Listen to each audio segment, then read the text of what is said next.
Hey, this is Corey with Cosplay Effects, where I do visual effects and motion design with the geek culture concepts. Today I'm going to start with the first of a 7-part series of Star Wars cosplay photo edits and effects.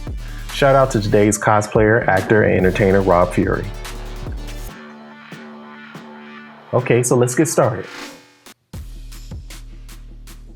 Okay, so the first thing I like to do in Photoshop is draw out a few thumbnails to get an idea of the environment that I'm going to put the cosplayer in.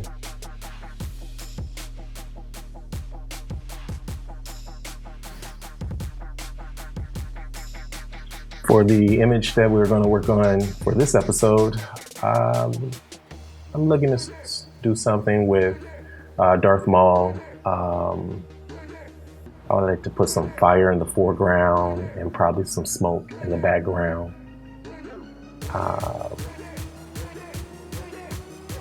Almost as if he's in some type of war zone.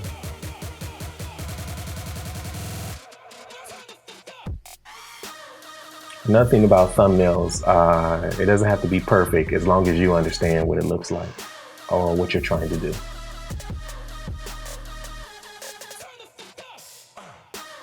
Next, we'll go ahead and open up the image that we're going to work on. Usually I like to play around with the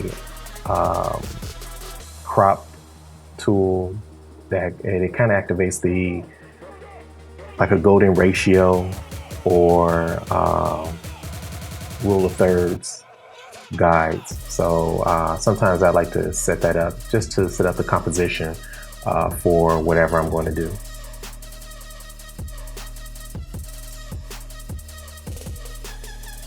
Next, I like to use the pen tool. With the pen tool, I like to stay within the subject. So after we finish selecting with the pen tool, we're going to right click and select Make Selection.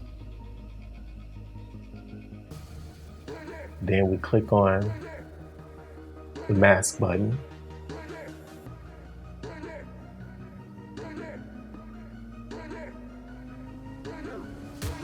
Now, when you're looking for elements to add to your composite, usually you can just jump online and find them anywhere. Usually I like to go to a place called productioncrate.com. It has a lot of cool stock footage and graphics.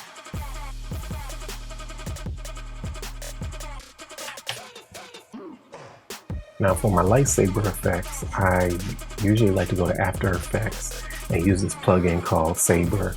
It's free from videocopilot.net.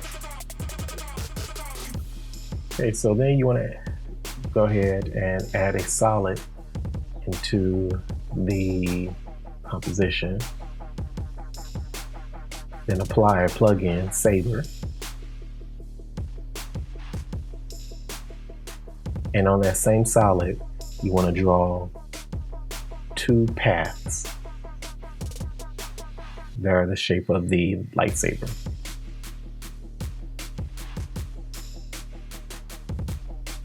Go inside the plugin, open up Customize Core, go to Core Type, select Layer Mask.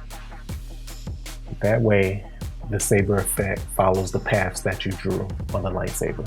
Now change the color of the saber to whatever color you would like, then export out the saber layer as an image. Okay, so now we drop the sky in the background. Choose a gradient that's kind of light warm. Then change the blend mode to color and bring the opacity down. Next, we go ahead and drop the explosion in the background. Then the saber layer. Set the saber layer to screen.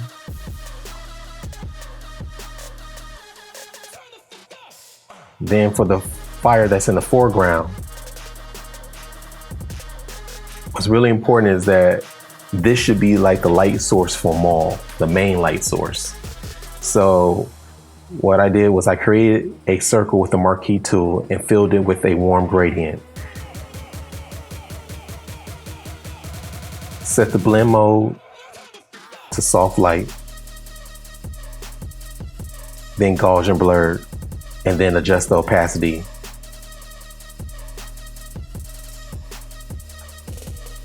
Okay, so I just wanted to add something a little bit extra.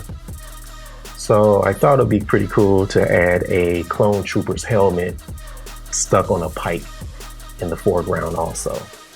So basically I went to Google, looked up a free 3D clone trooper helmet, download it, and you can open it up in any 3D program, whether it's Blender, Daz, or whatever you like to use. And then I just set the helmet on top of a spike, rendered it out, and then brought it into Photoshop.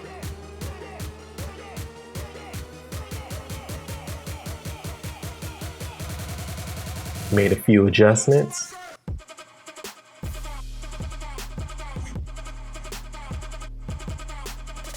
And there you have it.